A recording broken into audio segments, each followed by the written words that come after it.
Movie की starting होती है एक अपार्टमेंट से, जहाँ पे हम केन को देखते हैं, जो कि अपार्टमेंट में कुछ टाइम पहले ही रहने आया था। केन के बैकग्राउंड के बारे में बात करें तो 2 साल पहले उसका नर्वस ब्रेकडाउन हो गया था, जिसकी वजह से उसकी वाइफ से उसका डिवोर्स हो गया और उसकी जॉब भी चली गई थी। उसकी वाइफ केल्सी ने दूसरी शादी भी कर ली और उन दोनों के बच्चे केल्सी के साथ में ही रहते थे। केल्सी का दूसरा हस्बैंड भी अच्छा आदमी था और उन दोनों की केन से अच्छे टर्म्स में फ्रेंडशिप भी थी। केन की जॉब तो नहीं थी और इसी वजह से उसकी स्लीप में प्रॉब्लम और नर्वस ब्रेकडाउन, इन सब चीजों को लेकर वो बहुत परेशान था और एक नई जिंदगी को शुरू करने के लिए वो एक नए टाउन में आया था। वो जॉब तो ढूंढ ही रहा था, साथ में वो अपना एक यूट्यूब चैनल भी ओपन करता है। उस चैनल पे वो अलग अलग टाइप्स की टॉपिक पर टिप्स और सजेशन देता था और चैनल अभी न्यू था तो उसका कोई रिटर्न भी नहीं मिल रहा था, लेकिन फिर भी वो अपना काम जारी रखता है। इसके बाद हम केन को देखते हैं, जो कि अपने स्लीप प्रॉब्लम से काफी परेशान था और अगर वो सो भी जाए फिर भी वो जल्दी जाग जाता था और वो अपनी इन्हीं इश्यूज को दूर करने के लिए और अपने माइंड में चल रही किसी भी प्रॉब्लम को दूर करने के लिए वो काउंटिंग भी करता था। केन ने पूरी तरह से अपने आप को आइसोलेशन में रख दिया था और वो घर के बाहर भी नहीं जाया करता था। इनफैक्ट वो जो बिल्डिंग में रहता था वहाँ पर उसके अलावा और कोई लोग रहते भी नहीं थे।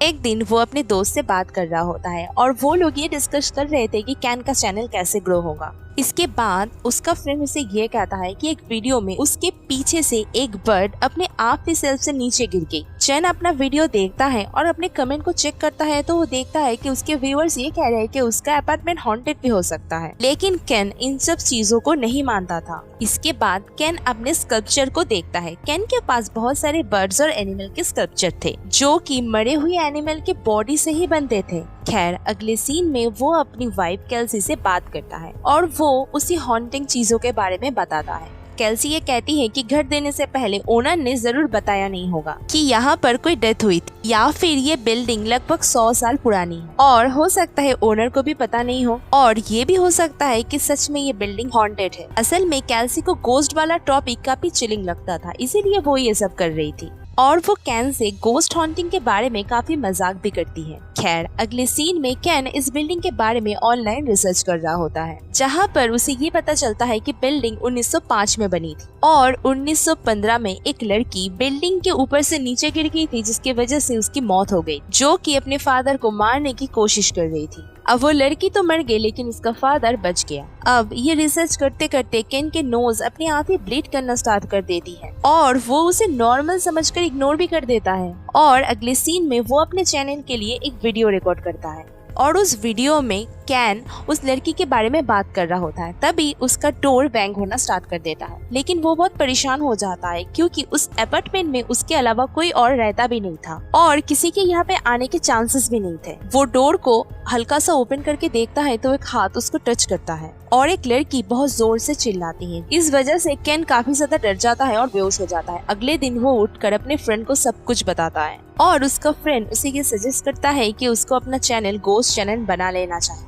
और उसको ये सजेस्ट भी करता है कि उसके वीडियोस को गोस्ट का एक बहुत बड़ा चैनल डार्क कॉर्नर को भेजना चाहिए और उसके बहुत सारे व्यूज भी आते हैं और उस पर केन के वीडियो चलने से केन को कुछ रेवेन्यू भी मिलेगा और साथ में वो कुछ ऐसे वीडियोस भी बनाए कि उस घर में घूमने वाले स्पिरिट को वो एक जार में कैद कर पाए। केन को स्पिरिट जार के बारे में ज्यादा कुछ पता नहीं होता तो उसका फ्रेंड उसे सब कुछ समझाता है कि स्पिरिट जार के अंदर असल में स्पिरिट को कैद किया जा सकता है और इन जार्स पर अजीब से सिंबल भी बने हुए होते हैं, बेसिकली स्पेल्स होते हैं और बाकी की चीजें वो उसको बता देगा। केन अब अपने फ्रेंड को होल्ड पे रखकर एक दूसरे रूम में जाता है कुछ काम के लिए और हम उसके लैपटॉप स्क्रीन पर ग्लिचेस को देख पाते हैं और जब वो वापस आता है तो उसका लैपटॉप अपने आप ही लोकेशन से रिमूव हो चुका था और बर्ड्स के स्कल्पचर भी वहाँ पर पड़े हुए थे। अगले सीन में केन एक वीडियो को रिकॉर्ड कर रहा होता है तो घर में कुछ आवाजें होने लगती है। तभी केन अपने पीछे उसे लड़की की स्पिरिट को देखता है, जिसकी वजह से वो बहुत ज्यादा डर जाता है और काउंटिंग करने लगता है, जिसके बाद स्पिरिट गायब हो जाती है और चीजें भी नॉर्मल हो चुकी थी। हम अगले कुछ सीन में ये देखते हैं कि केन अपने डेली रूटीन के हिसाब से काम कर रहा होता है और उस लड़की की स्पिरिट घर में यहाँ वहाँ घूम रही होती है।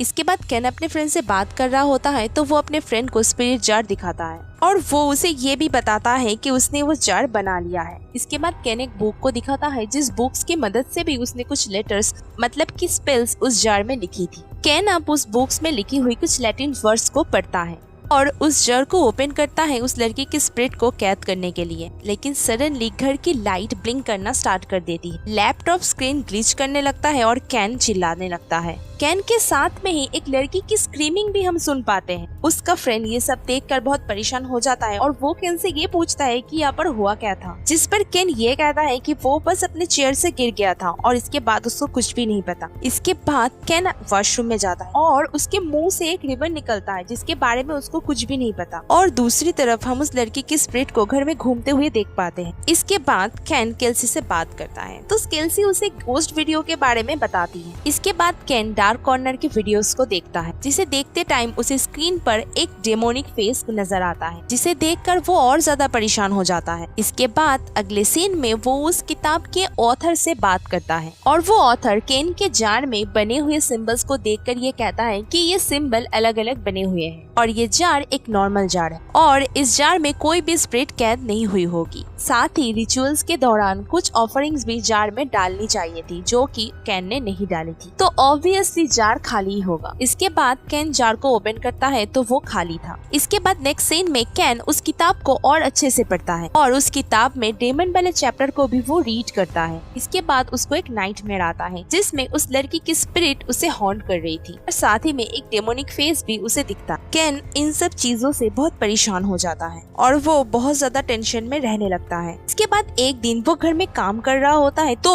उस लड़की की स्पिरिट उसे घर में दिखाई देती है और घर के सारे डोर्स बंद होने लगते हैं, जिससे कि वो बहुत ज्यादा डर जाता है और कोई इनविजिबल चीज उसे डोर के जरिए अटैक भी करती है। के बाद वो केल्सी को फोन करता है और ये कहता है कि घर में उस लड़की के स्पिरिट के अलावा भी कोई स्पिरिट है और वो उसे मारना चाहती है। तो केल्सी को ये लगता है कि कैन हेलुसिनेट कर रहा है और उसने बियर भी पीना शुरू कर दिया था, तो केल्सी को इस बात पर यकीन नहीं आता। इसके बाद कैन अपने फ्रेंड से ये बात कर रहा होता है कि उसने जो रिचुअल्स किया था कहीं वो गलत तो नहीं हो गया और उसी की वजह से ये सब हो रहा होगा। इसके बाद हम ये देखते हैं कि उन दोनों के बातों ही बातों में बहस हो जाती है, लेकिन उसका फ्रेंड उसे ये समझाता है कि सब कुछ ठीक हो जाएगा और उसे अपना ध्यान रखना होगा। इसके बाद कैन उसी ऑथर से मिलता है। इसके बाद वो ऑथर उसे ये कहता है कि उस लड़की के बारे में उसने रिसर्च किया था और उसे ये पता चला था कि उस लड़की की माँ ने उसको जान से मारा है और उसे ऊपर से नीचे गिरा दिया था और फिर खुद भी सुसाइड कर लिया और शायद उसने जब रिचुअल्स किया था तब कुछ गड़बड़ हो गया होगा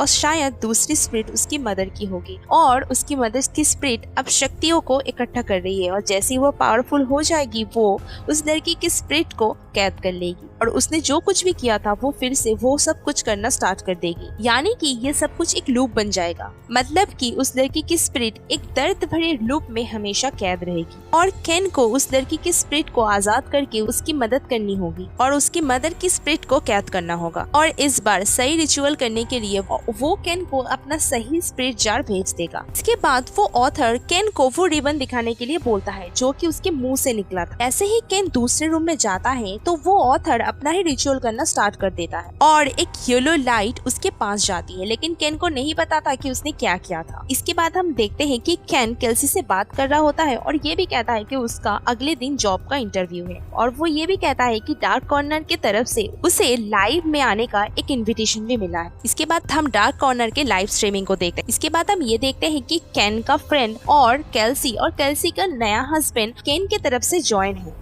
और एक पैरानॉर्मल ब्लॉगर भी ज्वाइन था। इसके बाद डार्क कॉर्नर सबसे बात करता है और वो ऑथर सबको रिचुअल्स के बारे में बताता है। यहाँ पर बातों ही बातों में वो ब्लॉगर कैन से ये कहता है कि जब उसने उस लड़की के बारे में रिसर्च किया था तब उसे उसके मदर के बारे में कुछ भी पता नहीं चला था। तो यहाँ पर वो ऑथर कहता है कि ये नहीं हो सकता कि उसके मदर ने ही उसको मारा। अब यहाँ पर कैन ज्वाइन करता है तब सब लोग उसके एक ओल्ड रिकॉर्ड को देखते हैं और उस ओल्ड रिकॉर्डिंग वीडियो में कैन के पीछे उस लड़की की स्पिरिट थी, लेकिन उसके पीछे भी एक बड़ी सी शैडो थी जिसकी आंखें येलो कलर की थी। का मानना ये था कि ये कोई और नहीं बल्कि उस लड़की की मदर ही, लेकिन यहाँ पर उस ब्लॉगर का मानना ये था कि ये स्पिरिट उसकी माँ नहीं हो सकती क्योंकि वो काफी बड़ी थी और वो काफी अजीब भी थी। यहाँ पर वो ऑथर कहता है कि ये उसकी माँ की ही स्पिरिट है। तो यहाँ पर कैन उस ऑथर के भेजे हुए जार के थ्रू रिचुअल्स को स्टार्ट करता है। इसके बाद डार्क कॉर्नर उस ऑथर से उस जार में बने हुए सिंबल्स के बारे में पूछता है, लेकिन वो ऑथर बातों को घुमाने लगता है और रिचुअल्स को स्टार्ट कर देता है। रिचुअल्स के लिए उस जार में कुछ चीजें डालनी थी, जो चीजें उस ऑथर ने ही भेजी थी, और इन सब में एक पर्पल रॉक था। अब यहाँ पर उस ऑथर का कटा हुआ थंब भी था, जिसको देखकर सभी लोग शॉक्ड हो जाते। इसके बाद केन सब कुछ स्टार्ट कर देता है और उस ऑथर के साथ साथ सब कुछ स्पेल करना भी स्टार्ट करता है। ऐसे ही सब कुछ खत्म होता है तो केन के पीछे उस लड़की की स्पिरिट आकर खड़ी हो जाती है और स्क्रीम करने लगती है। नीवे यहाँ पर उस लड़की की स्पिरिट को देखकर सभी लोग डर जाते हैं। ऑथर से ये पूछते हैं कि ये क्या हो रहा है, लेकिन वो कोई भी जवाब नहीं देता। अब यहाँ पर केन के घर में सब कुछ तहस नहस हो जाता है और अब सब लोग बहुत ज्यादा डर जाते हैं। वो ऑथर काफी इविल तरीके से वेलकम करता है एक डेमन इट्स अ टेलेकल का, कि अब इस दुनिया में आ चुका है और पूरी तरह से पावरफुल है और सब कुछ तबाह करने के लिए वो पूरी तरह से पावरफुल है। अब ये सब बोलते बोलते उस ऑथर की आंखें भी येलो ग्लो करने लगती है। अचानक से उसके घर में आग लग जाती, जिसमें वो जल जाता है। इधर उन सब के घर में कुछ आवाजें आना स्टार्ट कर देती है और उन सब के घर में वो येलो लाइट आ जाती है और उन सब को अपने कब्जे में ले लेती है। उन सब की आंखें येलो ग्लो करने लगी थी और उन सब को अपने कब्जे में कर लेते हैं और धीरे धीरे वो लोग अपने जान को खोने लगते हैं। यहाँ पर केन सब कुछ देखकर बहुत ज्यादा डर जाता है। यहाँ पर केन के घर में आधा जला हुआ वो ऑथर आता है, जिसके बॉडी को उस डेमन ने कब्जा कर लिया था और वो लोगों को मरता हुआ देखकर बहुत खुश होता है। नहीं कि ये सारी की सारी प्लानिंग यहाँ पर उस ऑथर की थी। वो यहाँ पर उस डेविल को धरती पर लाना चाहता था। ये बात केन डर कर अपने घर से बाहर जाता है तो वो देखता है कि वो येलो लाइट एक एक करके सबके घर में जा रहा है और वो इट्स अ टेलेकल सबके सोल्स पर फीड कर रहा था। और इसी के साथ में ये मूवी यहाँ पर एंड हो जाती है। तो आज के वीडियो में बस इतना ही। मिलते हैं नेक्स्ट वीडियो में, तब तक के लिए bye. Keep smiling and be healthy.